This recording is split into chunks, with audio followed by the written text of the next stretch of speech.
My name is Barry Sahajian.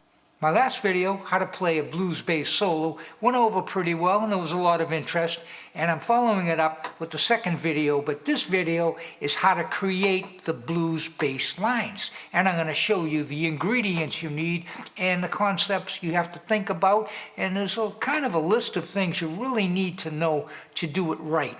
So I pick up my bass, maybe I'll play a blues bass line. We're going to be in the key of A, and that will be in blues A7, D7, and E7, 1, 4, 5. And so it's all the same arpeggio, a dominant seventh arpeggio with a 1, 3, 5, flat 7.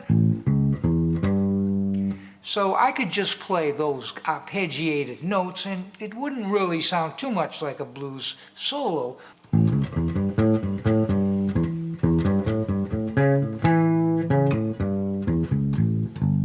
Okay, it doesn't sound like blues. What makes it sound like blues?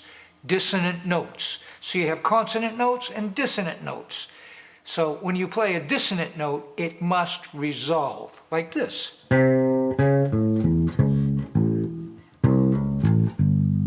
So I played some blues notes there that resolved, and now it starts to sound like blues. So let's point out what are the notes you want to work with. The strongest sounding notes out of the arpeggio. I would say we start with the third. And we're going to approach that third with a blues note, or you might call it an approach note.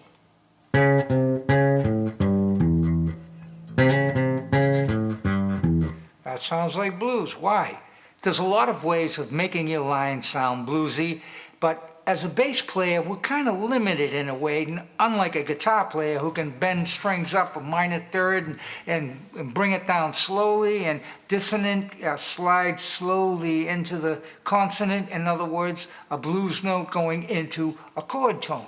And that's what I'm going to be using. I'm going to be using chord tones and approach notes, kind of. And you can bend also. Probably a half step is about all you can do on a bass. Something like that. I mean, that's okay, but you can't go up much further than a whole step. Even a whole step, that was a half step, and that was a challenge. Right now, I'm going to play a blues progression where I'm going to be improvising the simple concept of using the third with blues notes in different ways with variations to get you started on playing your own creative stuff, improvising. So here it goes. After I finish, I'm going to discuss what I played and point out some things that you can do to make it sound like what I've done.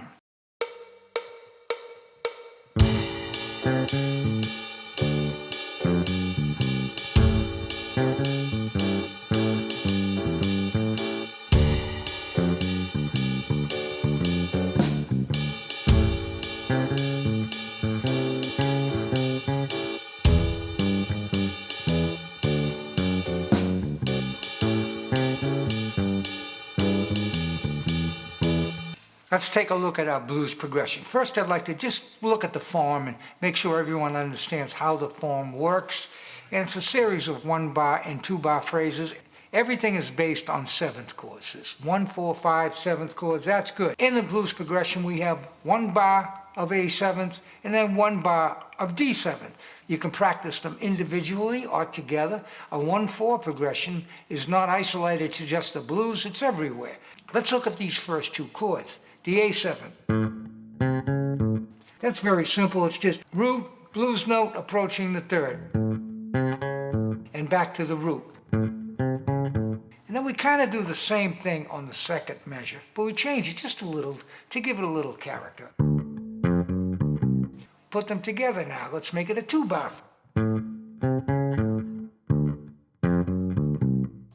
You see how that it changes and it kind of moves you along horizontally. Now we go back to A, and now we're playing 2 measures of A. And I'll play something like this.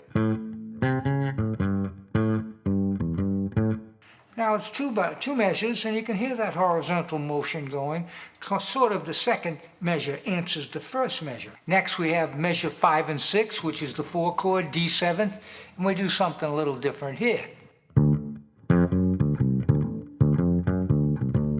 So what happened there, those two lines were identical, except the second time I played the line, it was displaced by an 8th note. I start on the downbeat,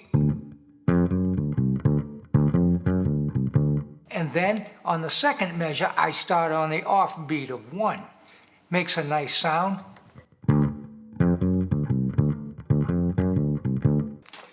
On measures 7 and 8, I use a little syncopation to change the line just a little bit, but yet keep it mostly the same. It's the same notes.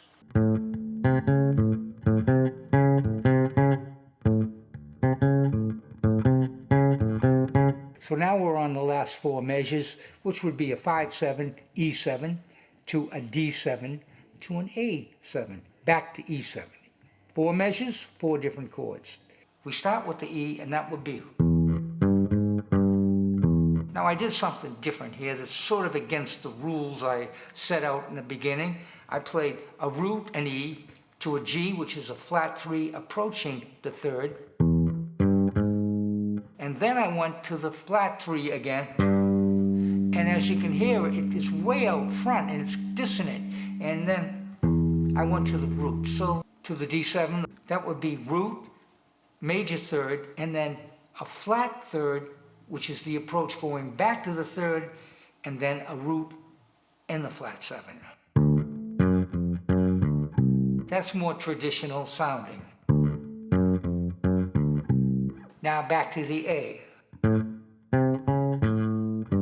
And what I did there was simply a root to a passing tone going to the 3rd, back to the root and the flat 7.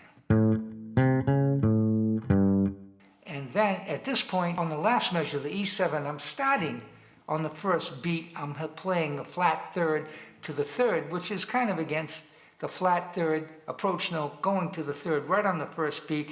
So this, while all the other examples had the approach note on the offbeat, this has it on the first beat of the measure, which is a very strong dissonant sound.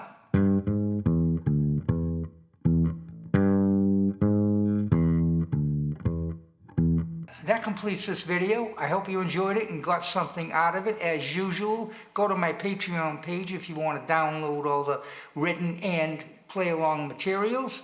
Like, comment, and hope to see you again soon. I also like to point out that I am teaching privately online if you're interested.